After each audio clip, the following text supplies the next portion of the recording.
ابراہیم علیہ السلام کے بارے میں مسلمانوں کا اپنے نبی ہونے کا دعویٰ ہے۔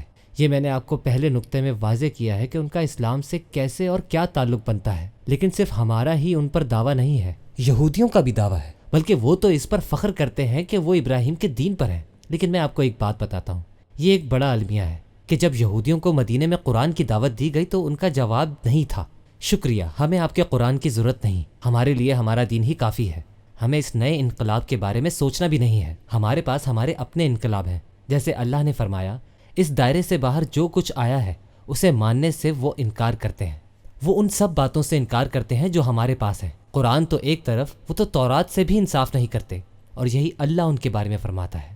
اور یہی ایک بات بہت اہم ہے، ابراہیم علیہ السلام کی قوم کے لوگ انبیاء کو نہیں مانتے تھے، وہ کہتے تھے کہ ہم تو اپنے آباء و اجداد کی کہی ہوئی باتوں کو مانتے ہیں۔ یاد ہے آپ کو؟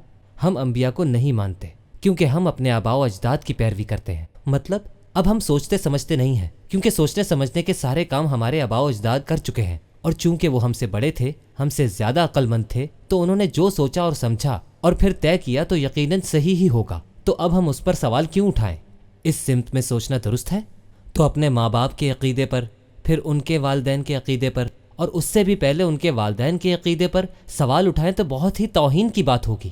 ہمیں ان پر سوال نہیں اٹھانے چاہیے، ہمیں بس اس پر عمل کرنا چاہیے۔ اگر آپ ابراہیم علیہ السلام کے سچے ماننے والے ہیں تو آپ کبھی بھی ایسا نہیں سوچیں گے، کیونکہ انہوں نے اپنی پوری زندگی سوال ہی اٹھائے، اور ایسے سوال جن کی وجہ سے ان کو پوری زندگی مشکلات اور آزمائشوں کا سامنا کرنا پڑا، لیکن انہوں نے سوال کرنا نہیں چھوڑا۔ کیا انہوں نے اپنے والدین سے سوال کیا؟ ہاں کیا۔ کیا انہوں نے بادشاہ وقت سے سوال نہیں کیا؟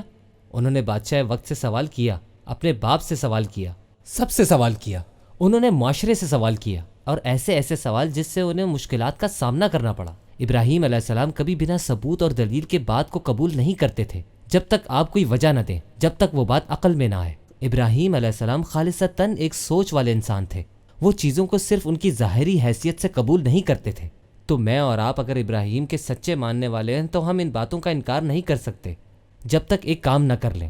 وہ کام کیا ہے؟ سوچنا، سوال کرنا، اور کبھی بھی چیزوں کو ان کی ظاہری حیثیت سے نہ قبول کرنا۔ جو تحقیق اور دریافت کرے اور ہر صورت یہ کام کرتا رہے، جو یہ نہ کہے کہ میں یہ عمل اس لیے کرتا ہوں کہ میرے والدین کرتے تھے، چاہے آپ مسلمان ہوں یا نہ ہوں، جو کام بھی آپ کر رہے ہیں وہ صحیح ہے یا غلط یہ ہمیں طے کرنا ہے۔ دوسروں کی کہی ہوئی بات پر بالکل عمل نہیں کرنا چاہیے۔ ہمیں کیا قبول ہے اور کیا قبول نہیں ہے میں اللہ کی طرف بلاتا ہوں، میں خود بھی پوری روشنی میں ہوں، اور یہی ابراہیم علیہ السلام پر ایمان لانے کا حق ہے۔ کوئی بھی چیز بند آنکھوں سے قبول نہ کریں۔